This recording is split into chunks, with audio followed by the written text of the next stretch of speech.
What is up, guys? Let me show my face.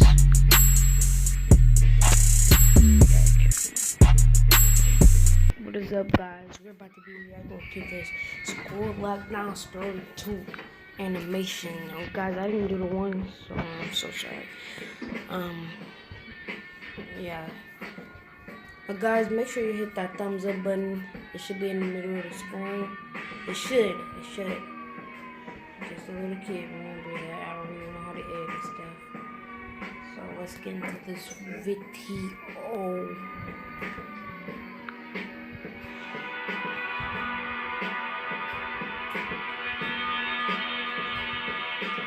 I'm sorry, guys. I'm 22 years old, fresh out of college, and I recently got a job at my old high school as a sort of computer intern in the school basement.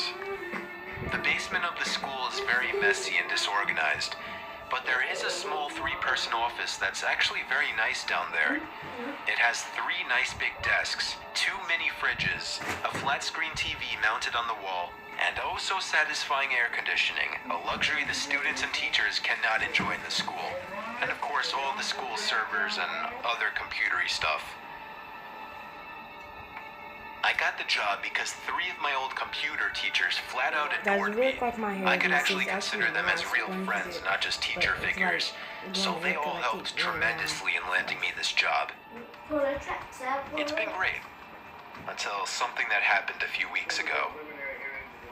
My 2 co-workers that shared the office with me, Dave and Gary, weren't in the office at the time. They were upstairs working on papers or whatever. I was eating my sandwich during my lunch break when I got a phone call from one of the women in the front office telling me the school was on lockdown and that somebody, possibly armed, had entered the school. There wasn't much that I could do other than turn off the lights because, surprisingly, as nice as this little office was, it didn't have an actual door to it, just a big opening, and the door to the whole basement didn't even have a working lock.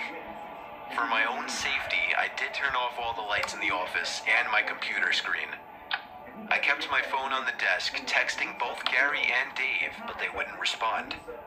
I sat down there in the dark, playing games on my phone for like 20 minutes, waiting for the call from up front to tell me to resume working. I had no idea what was happening. I couldn't hear what was going on upstairs from down here.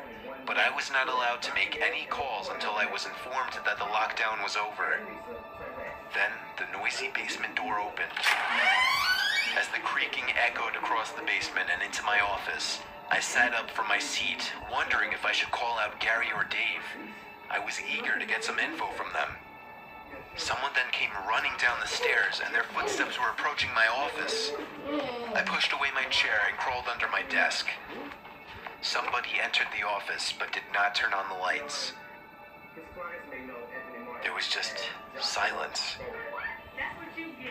I can't even describe the fear I was experiencing. I felt like if I made one sudden noise, I'd be a dead man.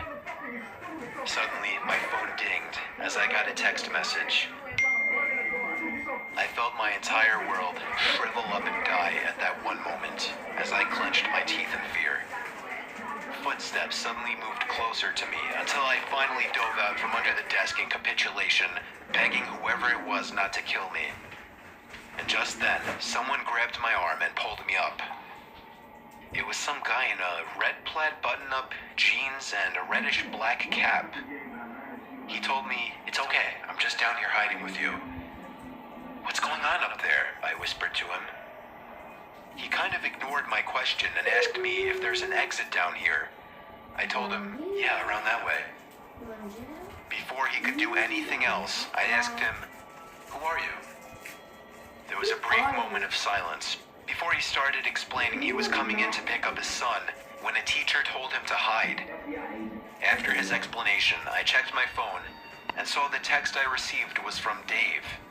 It said, "Dude, this is fucking crazy. Some guy with a gun shot Mr. Buckley. He's wearing a red shirt and a hat. Whatever you do, don't come upstairs." I was about to reread that text out loud to the man until I realized. I looked up and felt my stomach sink. The man seemed to catch on to my suspicious stare. Panicking, all I could think to do was to run for the upstairs. A gunshot echoed through the basement, and I could hear the bullet ricochet off something metal in the darkness. But thank God the bullet missed me, and I made it upstairs. Fortunately, police were waiting at all exits, including the basement exit, and caught the man the second he opened the door. More good news. Our teacher, Mr. Buckley, survived the gunshot. It was later determined that the man and Mr. Buckley had some beef for whatever reason, but that was never revealed. All we know is that Mr. Buckley couldn't have done anything that would have warranted this kind of reaction. And I know that the sound of that gunshot will forever echo in my mind.